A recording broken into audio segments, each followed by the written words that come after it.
नमस्कार, ice magic या माझ्या यूट्यूब चॅनलमध्ये मी सगळ्यांचं स्वागत करते। तर आज मी तुम्हाला दाखवणार आहे साबुदाणा वडा आणि हा शॅलो फ्राय दाखवणार आहे, डीप फ्राय नाही। तर त्यासाठी आपल्याला काय काय साहित्य लागणार आहे ते तुम्हाला दाखवते।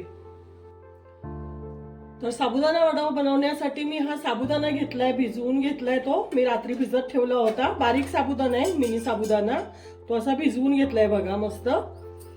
हे 4 बटाटे शिजवून घेतले, मिरची आणि आलं याची पेस्ट करून घेतली, चवीनुसार मीठ घेतलंय आणि थोडंसं ओलं खोबरं घेतलंय आपलं, आणि थोडंसं ह्याची मी चटणी बनवणार आहे।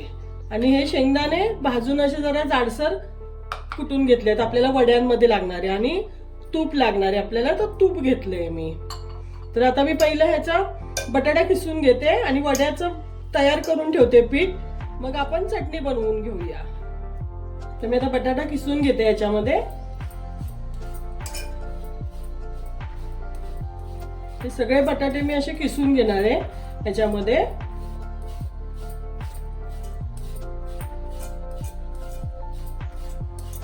नाही बघा, आता बटाटा किसून झाला आपला। आता मी त्याच्यामध्ये टाकून घेते ही मिरचीची पेस्ट। मिरची आणि आलं घेतलंय ह्याच्यामध्ये मी, थोडंसं स्पायसी वडे छान लागतात ना, मिरची आणि आलं। आता त्याच्यामध्ये टाकते हे खोबरं, ओलं खोबरं आहे, ओलं खोबरं टाकणार आहे। चवीनुसार आपल्याला मीठ टाकायचे,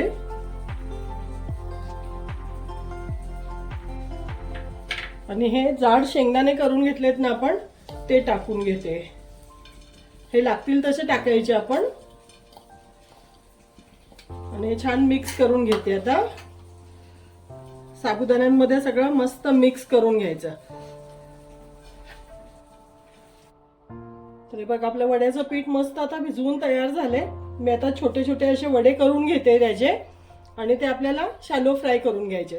थोडासा पाण्याचा हात घेतलाय मी, कारण ते मग पाण्याचा हात घेतला की चिकटत नाहीत। बघ, असे मस्त छोटे छोटे करून घेणार आहे, कारण मग आपण ते शॅलो फ्राय करायला टाकू।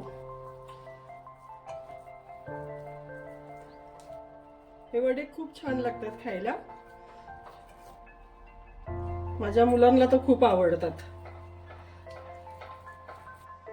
तर आपला तवाही आता बघा गरम झालाय।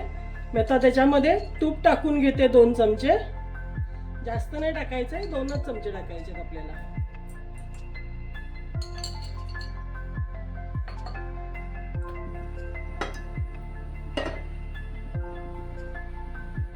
त्याच्यावर आपले हे वडे ठेवायचे।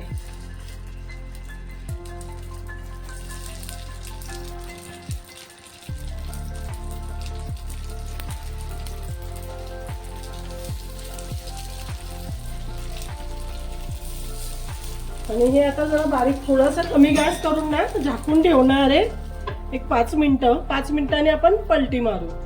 तर तोपर्यंत आपले ते वडे शिजत आहेत, तोपर्यंत चटणी करून घेऊया आपण। तर चटणी करून घेते। चटणीसाठी मी हे अर्धी वाटी खोबरं घेतलंय ओलं, अर्धी वाटी आपण त्याच्यामध्ये टाकली साबुदाणा वड्यांमध्ये, आणि अर्धी वाटी आपण चटणी करून घेतोय।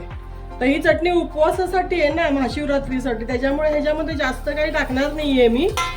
खोबरं, हे मिरची आणि आल्याची पेस्ट आहे ती टाकते 1 चमचा, जास्त नाही टाकत आहे।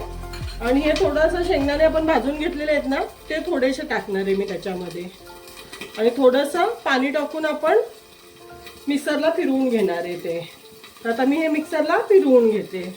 तर बघा, अशी मी चटणी ही बारीक करून घेतली आहे। आता ह्याच्यामध्ये फक्त चवीनुसार मीठ टाकून घेणार आहे, आणि आपले वडे बनवून झाले की थोडीशी तुपाची फोडणी देणार आहे त्याला। मग आपली ही चटणी उपवासाला चालू शकते वड्यांसोबत। तर आपली चटणी झाली। आता वडे मी परतून घेतले, पलटी मारले ते बघा। आता दुसऱ्या साईडला पण मी ते पचवून घेते दोन्ही साईडनी छान। मग आपले वडेही खाण्यासाठी तयार झाले।